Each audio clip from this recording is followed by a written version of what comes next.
Did you know that you'll get more and better speaking gigs by adding body movement and vocal variation? Get ready for a fun conversation with my guest, Victoria Moran, on this episode of the Speaking Your Brand podcast.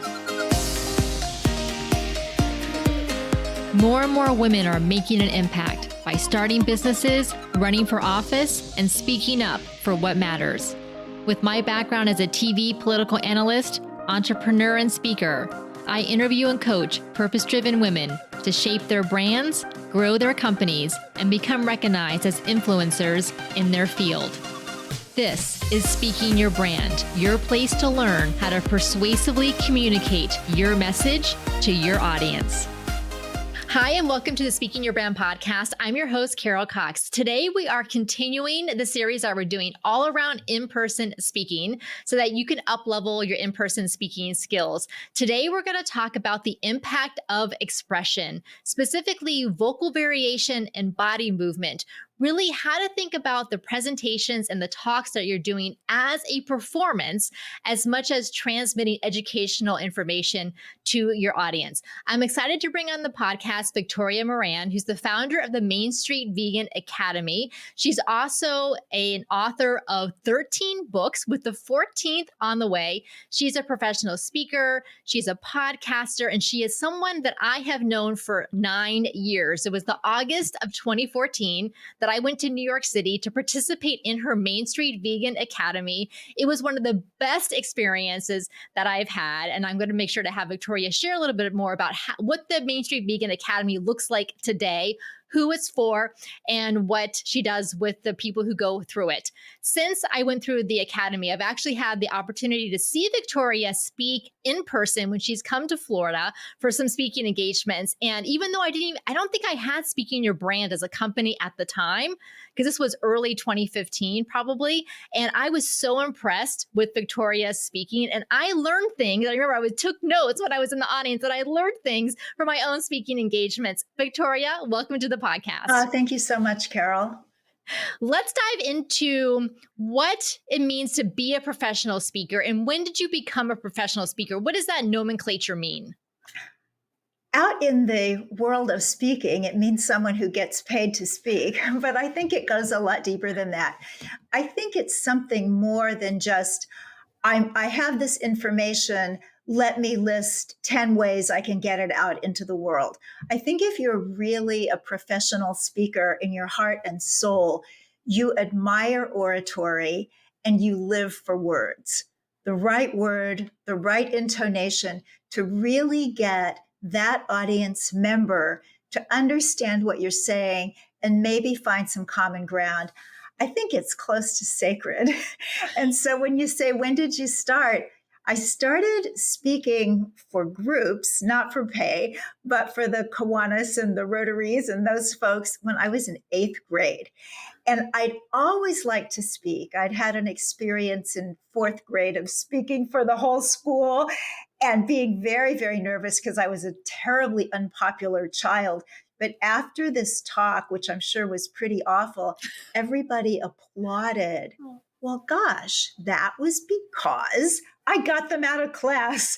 And so I just started to learn at a very early age that when you're speaking, people want to hear you. They want to get something from you. They want to like you in a way that in lots of aspects of life, people are not sitting there saying, oh, here's this person next to me on the bus. I really want to like them. It doesn't happen all that much. But with speaking, it's rather magical.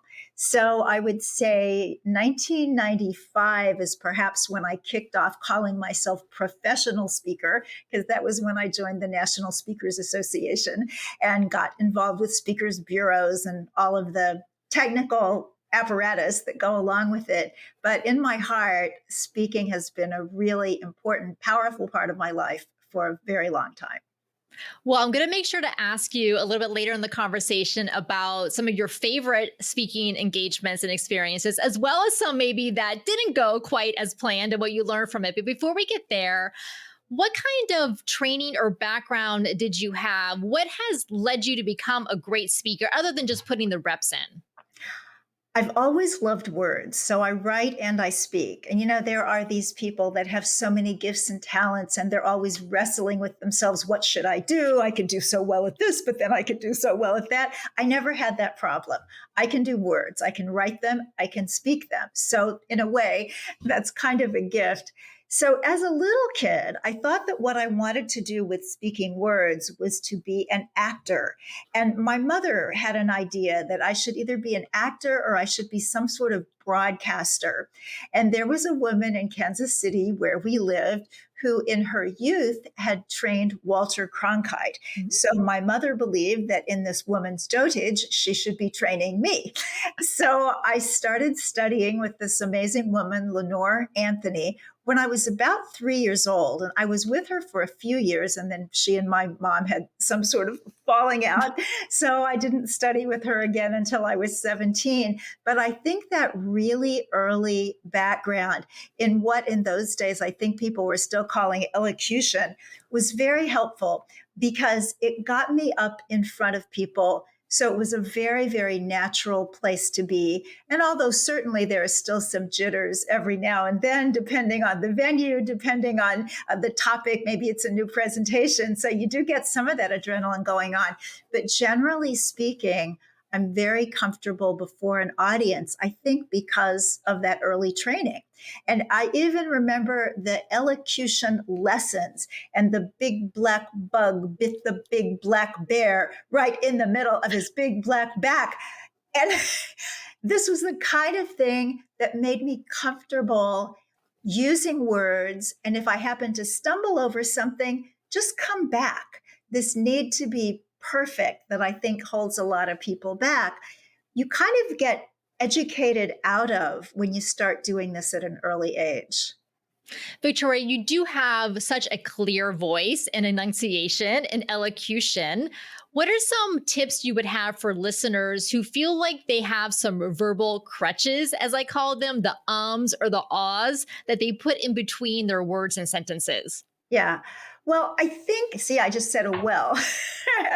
I think that some of these are just what we use conversationally, and the brain does not work instantaneously. So, this is why a lot of people have a few talks and they do them over and over again. Some people don't have that luxury. I remember talking to a minister once. I've done a lot of speaking for churches, and he said, I bring you guys in, meaning all the outside speakers, and you just wow them. But then I tell them they give that same talk everywhere they go. I have to come up with a new one every Sunday. So give yourself a break and allow yourself to be human. And also, we have to understand that other people are not looking for perfection, because if we were perfect, fat chance that's going to happen. It's not that other people will sit there and say, oh, perfect one, I aim to be like you. It's like, oh, what's wrong with them? I could never do that. And they're not going to listen as well as if maybe you do have the occasional, oh. But if it's something that really bothers you, you practice. This is how we get to Carnegie Hall, of course. You practice and you listen to yourself. But one thing that I'll caution about listening to yourself on a recording, and of course we're doing that so much now because it seems like we're always being recorded, whether it's for work or causes we're part of or whatever it is, but you never sound like yourself to yourself. So the way that we can criticize that recorded voice is almost merciless. And sometimes it's the things that make us most ourselves that we find the most irritating. Like, oh, you can hear that I come from a certain part of the country, or this is an expression that my mother always used to say. Why am I using that? Other people might be finding that charming. So practice. Always, always work to be better, but give yourself a break, because sometimes your natural charm is what is going to charm that audience. I love that reframe to think about what are the things that maybe we kind of irritate us about ourselves, but that other people will find endearing and charming to them. Or they don't even notice it. It's like, what did you say? Exactly. Victoria, since you've had this background in acting, especially at a very young age, which certainly informed your speaking abilities, how is it that you see presenting at to a group or at a conference? How do you channel some of those performance elements in service of the audience? So obviously we're not like dancing and singing in front of an audience as you would go to a Broadway show. Of course you could, but how do you make sure that it integrates with the overall content and message that you do want to share? Well, there are a couple of things. One, of course, is storytelling, which I think we'll get into more later. But the other is giving a visual presentation that gives people something to hold on to. Now that we're doing a lot of PowerPoint, that's a little bit different. But when it's just you out there with the audience, maybe you're up on a screen, maybe you're not, you want people to look at you. You want to be the focal point.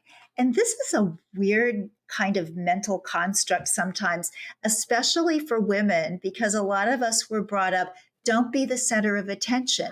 Don't be a show off. Don't get up there and have everybody looking at you. But when you are speaking, everybody needs to be looking at you. So right down to the clothing that you wear, I call it the country singer effect, to have a few sparkles, because people are going to follow those sparkles and you want people to follow what you're doing. So look at yourself as an individual and look at all of the skills that you have developed over your life. If you were an actor and you have your actor resume, at the bottom of that page, it would say special skills. And you get to say what language you speak, or that you have done baking on TV, or that you're a gymnast and you could stand on your head at the end of your talk. Whatever it is, these are your special skills. So think about what they are. So I'm very unmusical. I can't sing, can't play an instrument. I took dance as a kid, but I always had two left feet.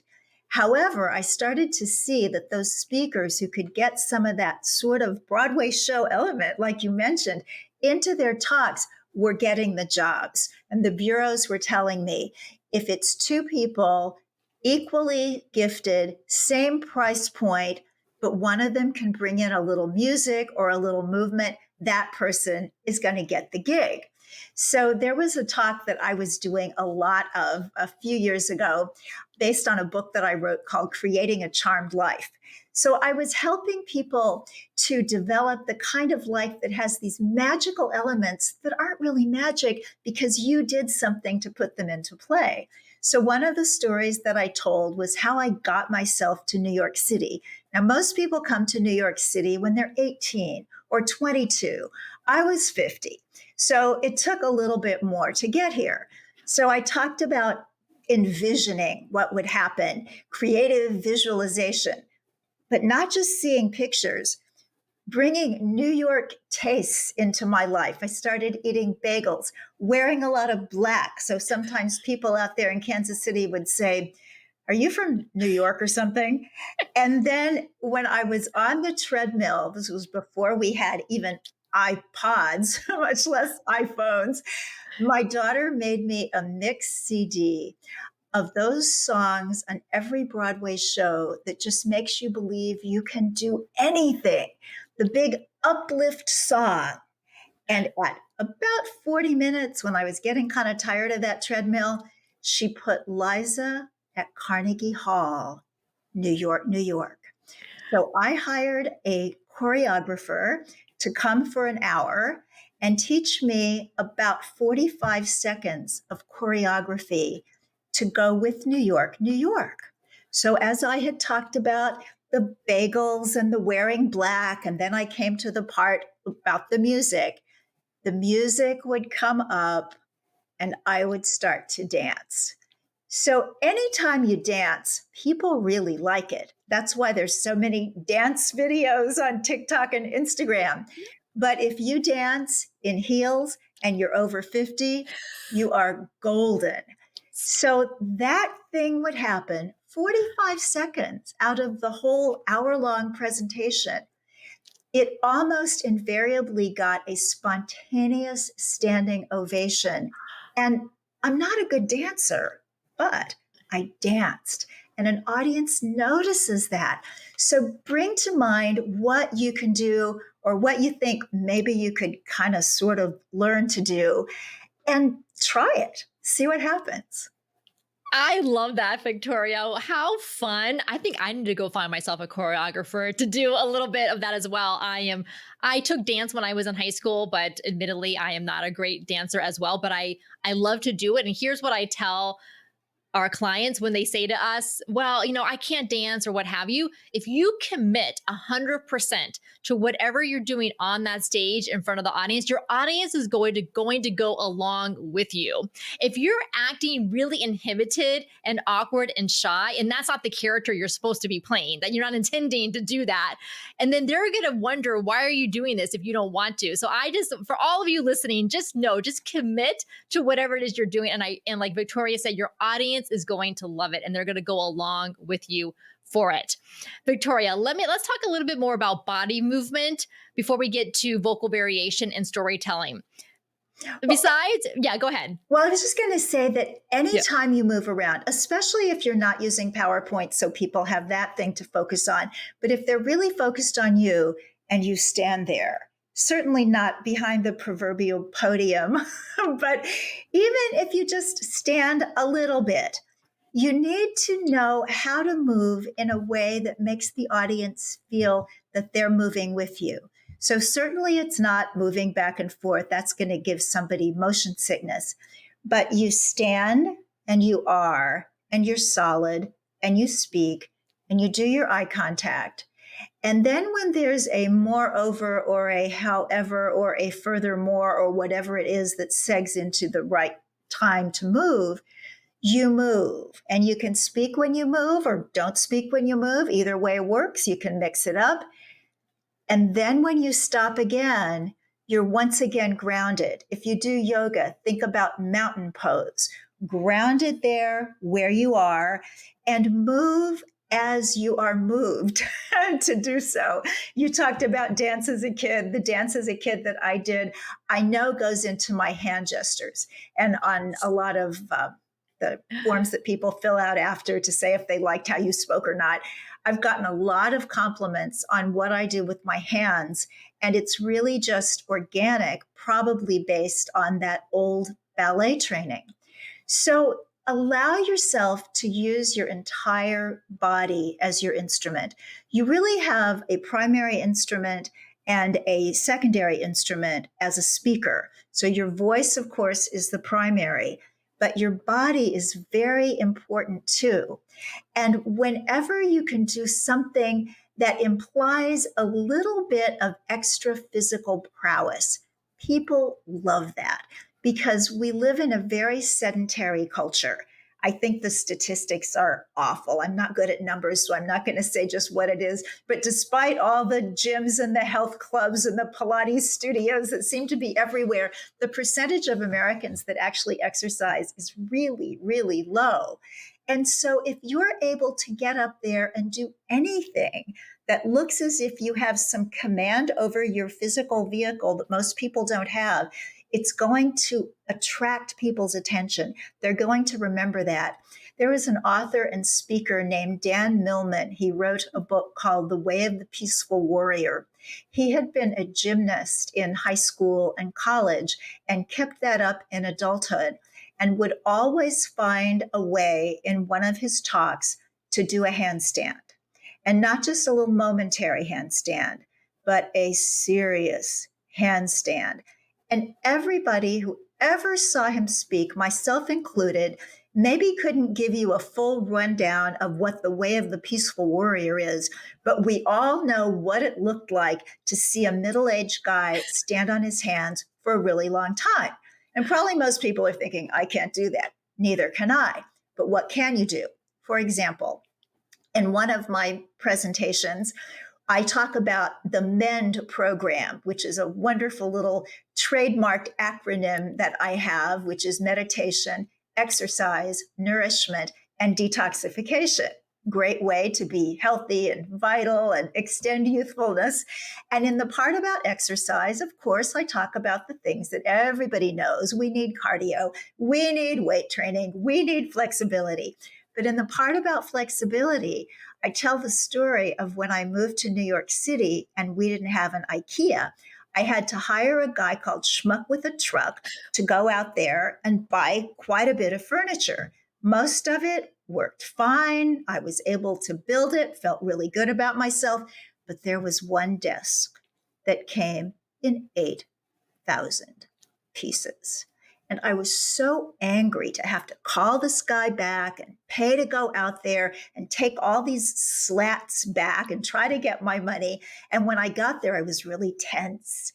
And I'm in this long take back line, and everybody else is really tense, except this one young woman. And she had evidently done a lot of ballet in her childhood and youth because she was just using this opportunity to do her pliés and her releves. And it was so stunning that she had actually learned to use physical flexibility to give her flexibility in an irritating situation. So when I tell this story on stage, I do what she did. And when I get to that releve where it's 1 foot up and 1 foot back and you're leaning forward, it's not hard, but it looks impressive. And that's another thing that just gets people going.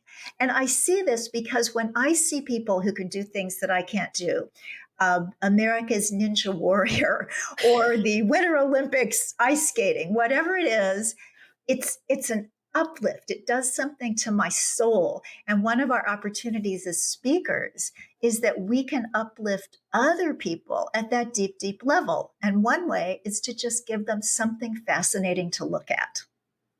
Victoria, I love that you acted out the story as you were telling it. And for those of you listening, you can watch the video of our conversation right now. So you can see how just on the screen, Victoria was kind of getting into the story by going to the show notes page. And this is exactly what we should be doing. When I tell a story on stage, I almost can't help but act out some of the movements as I'm sharing the story. So let's also talk about vocal variation, because you did it just then while you were telling that story. Your pace got a little bit faster when you're talking about the irritation of standing in line. And then when you mentioned about the 8,000 pieces, right? You had that staccato delivery. So those are elements of vocal variation, as well as, of course, the pregnant pause. So do you practice the vocal variation when you're practicing your talk, or do those things come out naturally as you're sharing the stories? I do a lot of listening to really good speakers and to storytellers. And we're so lucky now to have YouTube so that we can watch all kinds of speakers and learn from them. We can really learn from the best of the last 100 years. And you see how people do these things. I love the pregnant pause. I've got to talk about Oprah. I'm fortunate enough as an author that I had the incredible blessing of being on the Oprah show a couple of times. And the second time, I was telling a story that a friend of mine told. She was someone who in this country would be considered obese, and that bothered her. And she went to India, and people came up to her and said, "You are so fat and so beautiful. I try, but I just can't gain enough weight. Can you help me?" And then Oprah just waited. Beat, beat. And then she says, "Can't wait to go to India."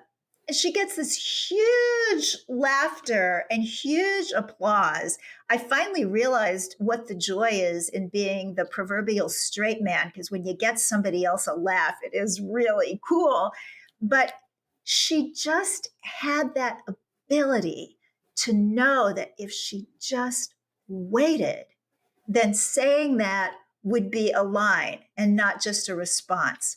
So, of course, we all have to practice and we all have to listen and we all have to find people that speak to us as well as kind of speak at us. But I think allowing ourselves to let our voices do some of the things that they're going to do. And not everything that we do with vocal variation is going to work. You know, sometimes we try things and it's annoying. It's just not what we want. but we wouldn't have known unless we tried. And sometimes even listening to people, maybe audiobook readers who are reading children's stories. Because with children, people understand that creating pictures with the voice is really important. It's important for the brain development of a child. And so people are much more willing to do it.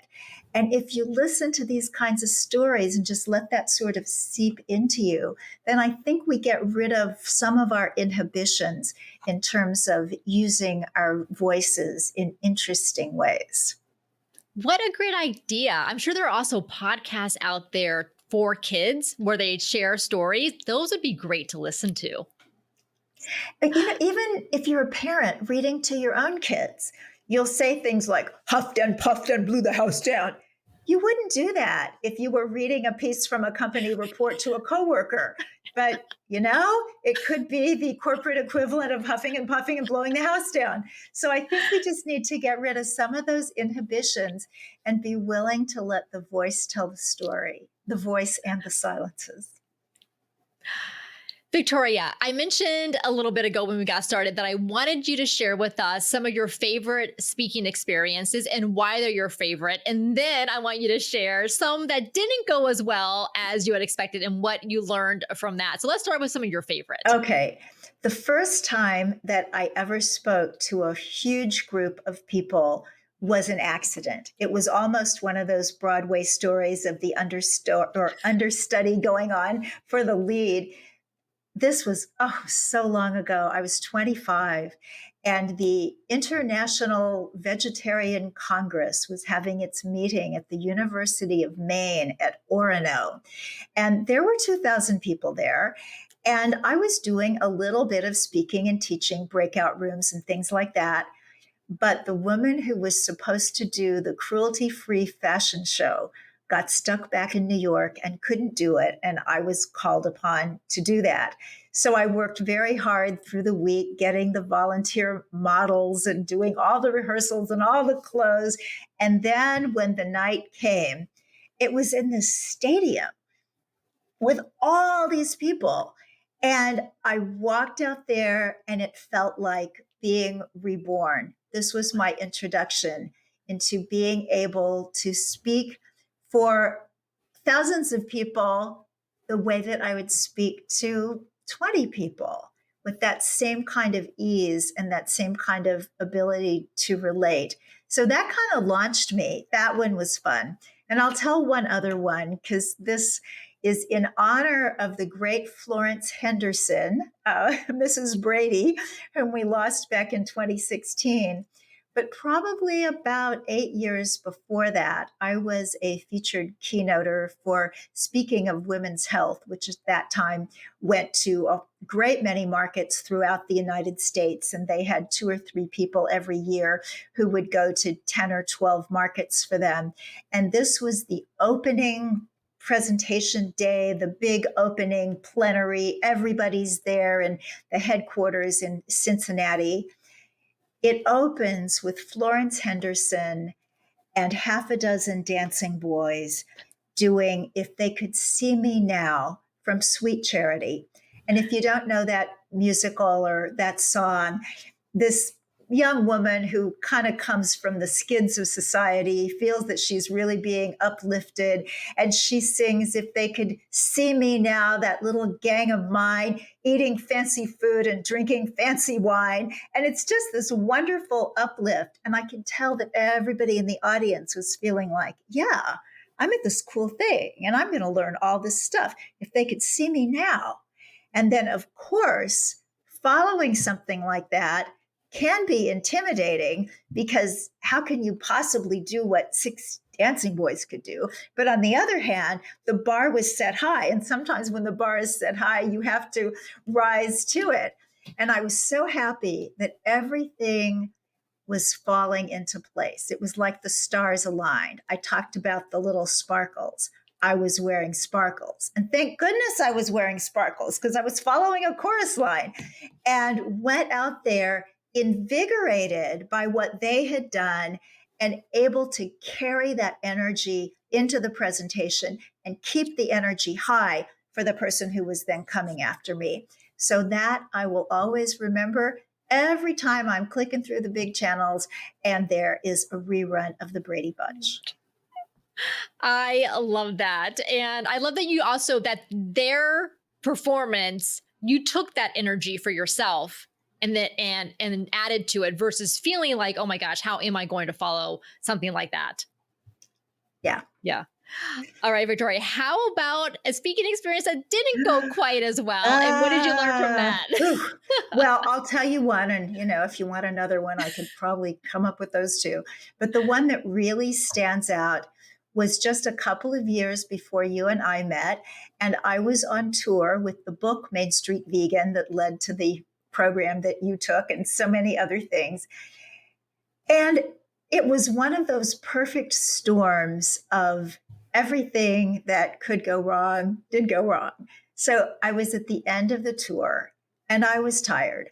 And this is so important, something we have to watch out for as speakers, that we have to pace ourselves. We have this idea, well, I'm a high energy person. And when I get up in front of a group, I get more energy from them. Sure, that's who we are. But we're not superhuman or superheroes. And sometimes I think that we think maybe we are. So I was tired. I also made the mistake of staying with friends. This was a book tour, and the publisher was only covering a certain number of nights in a hotel. And when my friend said, "Oh, stay with us," I said, "Okay." Not a great idea. If you can possibly help it when you're speaking, add on a day or two, stay with your friends then. But before you speak, the focus has to be on what you're doing. So we got to the venue that evening. It's a bookstore in DC called Busboys and Poets. And it was quite a coup to be invited. It's one of these places where I had actually tried to go with previous books and had not been selected. So it was pretty cool that I was even there. So my friends had invited other friends to have dinner in the restaurant that's part of the bookstore. And I thought, well, that's fine. I don't really like to eat before I speak. So while you guys are ordering, I'm just going to go take a look at the room, which is always a very, very good idea. In fact, it's absolutely essential because we have to psych ourselves up for different rooms, different ceiling heights, different chair configurations. It's just different. When you're going into a place and you know what's there, you can plan your speech around that. You can go over your speech in that particular place mentally. Well, they were doing another presentation in there. There was no way to see what the room looked like until after I had sat with all these people having dinner, ended up eating, wish I hadn't.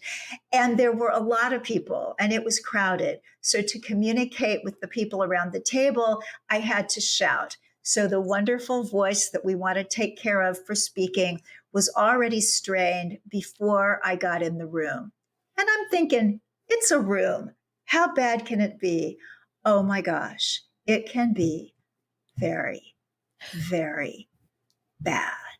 So this room was not designed for speakers. This room was designed for authors, people who read from their books. So there's a stage, a great big high stage from which to pontificate. There was a microphone on a stand with a cord about 2 feet long. And I need to walk. I need to move. It's almost like in the old days when people had to crank up the phonograph. I'm cranked up for speaking by walking. And then in the middle of this very tiny stage was a great big chair, overstuffed chair that looked like a throne. And I'm thinking, oh no, this is not good. And then I went to shut my phone off and happened to see a text message. It was from Ingrid Newkirk, the founder of PETA. Now, if you're a vegan, Ingrid Newkirk is like the Pope. And she had texted me to say, I'm so sorry I can't come to hear you tonight, but I sent out an email to everybody in my phone book telling them to go hear you. So there was just nothing right about this. I was intimidated. I was in this room that was not going to work for me. My stomach was full. My voice was strained. I just wanted to crawl in a hole. And of course, what happens during those times is we want to be so down on ourselves. How could you? How could you, after all these years and all this experience? Well, you know what? I could because I'm human. Hopefully, I won't do it again. But I was there.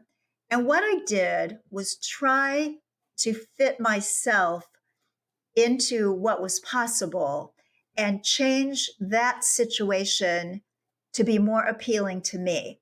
So I did get one of the tech guys to give me about another foot and a half of microphone lead.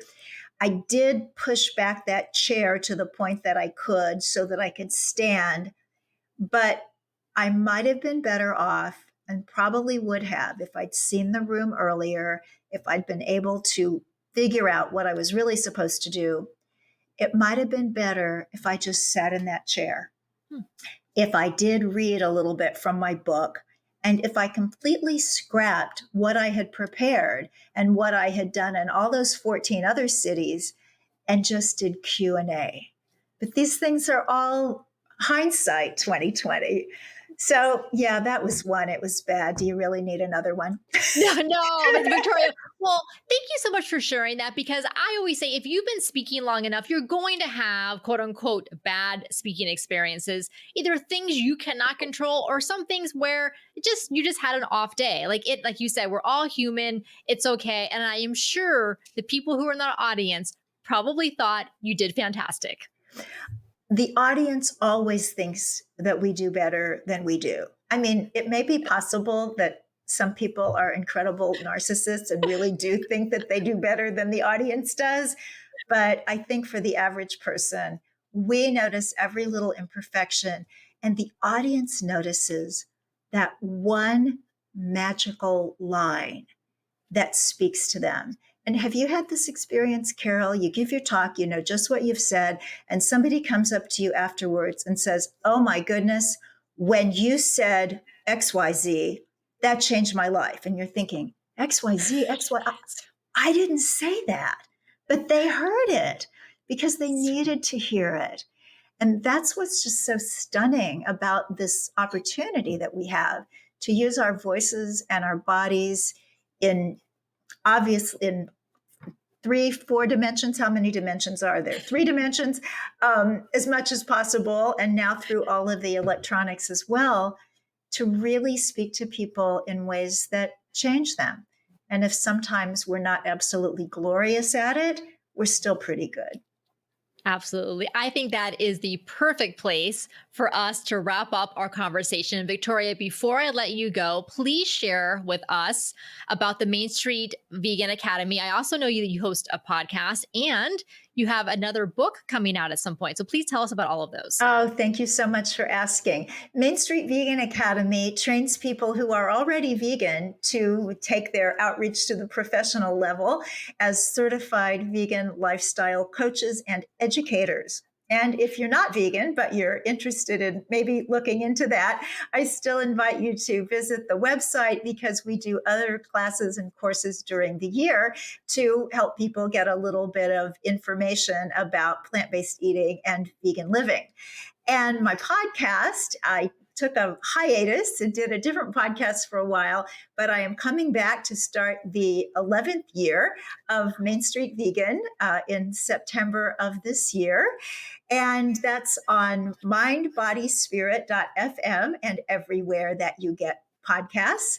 And the new book, oh my gosh, if you are a praying person or a holding other people's stuff in the light kind of person, I would appreciate good thoughts for Age Like a Yogi, A Heavenly Path to a Dazzling Third Act, which is out there now with publishers. Oh, I love that title. Well, I cannot wait to pick it up once it comes up. Victoria, thank you so much for coming on the Speaking Your Brand podcast. Thank you for having me. And thank you for giving speaking to the contemporary world. I feel sometimes like we had all these great orators of the past, and we have Carol Cox, who is just carrying on that tradition in very contemporary and relevant ways. It's just wonderful what you do. Well, thank you so much. I greatly appreciate that. And as well, for all of you who are listening, you are carrying on this incredible tradition of public speaking as well. If you would like to join us in person for our Speaking Accelerator, that is happening February 2024 in Orlando, Florida. We spend 3 days together so you can practice on our stage, the body movement, the stage presence, the vocal variation, props, maybe some dancing if you would like. This is our third annual event that we're doing. And on the third day, you get professional videography. So you have that for your speaker reel and your video clips. You can get all that information at speakingyourbrand.com/retreat. Again, that's speakingyourbrand.com/retreat. We're continuing our series on in-person speaking next week. So be sure to stay tuned. And until next time, thanks for listening.